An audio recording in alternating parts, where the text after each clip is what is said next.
Halo, Assalamualaikum. Perkenalkan, kami dari kelompok SDN Tugu Utara 22. Di sini kita akan menjelaskan mengenai materi teknologi dan media dalam pembelajaran. Di sini kita akan membahas mengenai proses pengintegrasian teknologi dan media dalam pembelajaran. Sebelumnya, perkenalkan anggota kelompok kami, yaitu Perkenalkan, nama saya Lukman Toro, NIM saya 2005 7241 0118. Saya Aulia Puspitarini dengan NIM 200572410143. Nama saya Fitria Salsabila Khairunisa dengan nomor induk mahasiswa 200572410052. saya Harinderno Safitri dengan nomor NIM 200572410168. Yang pertama, kita akan membahas mengenai latar belakang dari pengintegrasian teknologi dan media dalam pembelajaran. Pengintegrasian teknologi dan media dalam pembelajaran menjadi semakin penting di era digital. Tujuannya untuk meningkatkan kualitas dan efektivitas proses belajar mengajar. Integrasi ini memberikan dampak positif pada keterlibatan siswa, perkembangan kemampuan bahasa, dan motivasi belajar yang dimiliki oleh siswa. Guru yang berhasil mengintegrasikan teknologi akan memilih aplikasi dan sumber belajar daring yang sesuai dengan kebutuhan siswa. Namun, dalam pelaksanaannya, tantangan seperti keterbatasan aksesibilitas dan persiapan guru perlu diatasi. Pengembangan berkelanjutan dalam aksesibilitas teknologi dan profesionalisme guru menjadi aspek yang sangat penting. Selanjutnya, kita akan membahas teknologi dan media dalam pembelajaran dilihat dari aspek definisinya. Pertama, definisi dari teknologi dalam pembelajaran.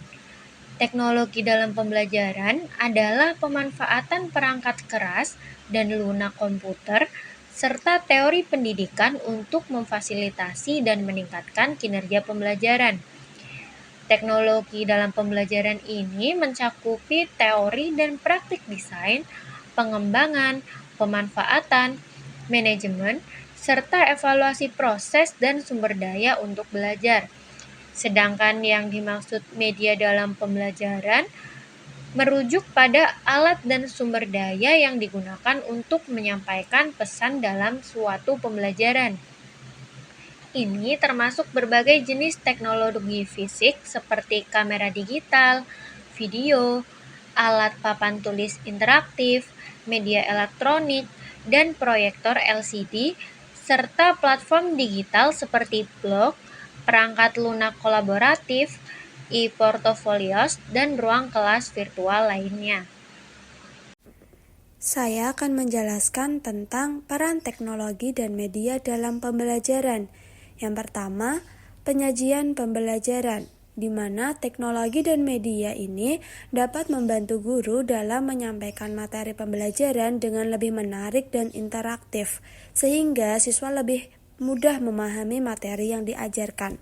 Contoh media interaktif yang dapat digunakan oleh guru seperti Kahoot, Wordwall, Educandy, Quizizz, dan lain sebagainya. Yang kedua yaitu pembelajaran jarak jauh, di mana teknologi dan media menjadi solusi dalam melaksanakan pembelajaran jarak jauh.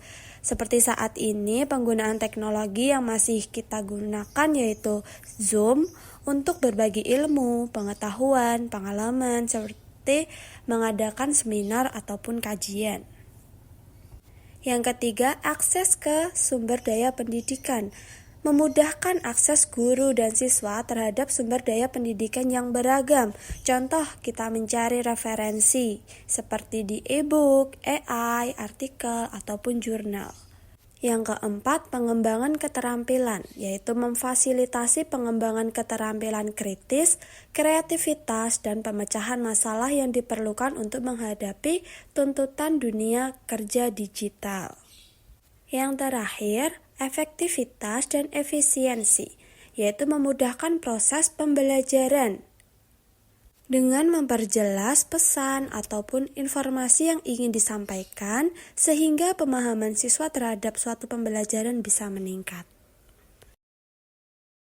Baik, selanjutnya saya akan membahas tentang kelebihan pemanfaatan teknologi dan media dalam pembelajaran.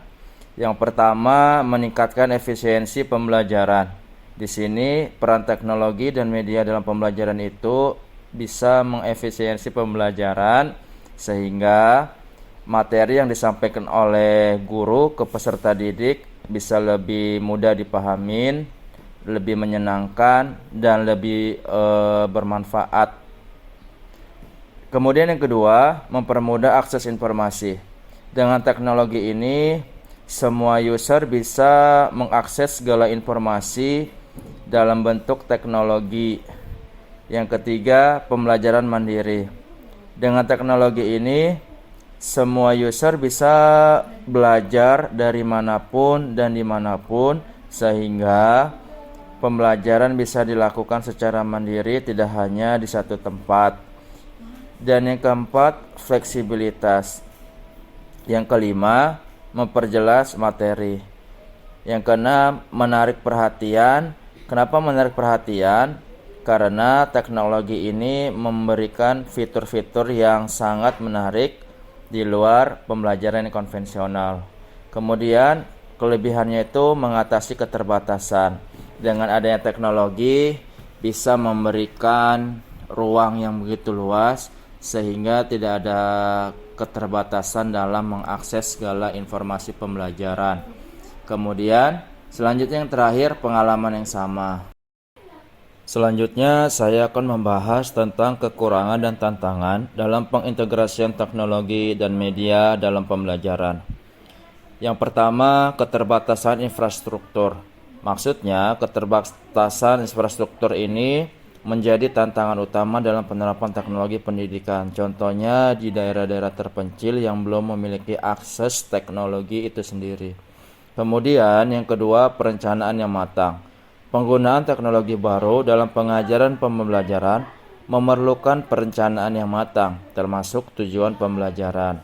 Jadi, teknologi yang sesuai dan cara integrasinya ke dalam rencana pembelajaran. Yang ketiga, kesesuaian dengan tujuan pembelajaran. Pemilihan media pembelajaran harus disesuaikan dengan sifat tugas, tujuan pembelajaran, dan jenjang pendidikan siswa. Dan yang terakhir, yaitu kurikulum Merdeka Belajar. Kekurangan dalam kurikulum Merdeka Belajar dapat menjadi kendala dan tantangan dalam teknologi. Contohnya, kurikulum Merdeka itu menjanjikan peningkatan kualitas pendidikan melalui fleksibilitas dan pemberdayaan guru. Namun, pada implementasinya terhambat oleh kesiapan guru yang kurang.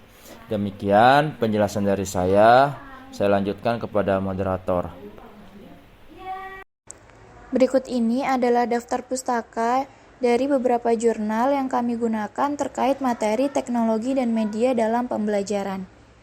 Sekian presentasi dari kelompok kami. Kurang lebihnya mohon maaf. Wassalamualaikum warahmatullahi wabarakatuh.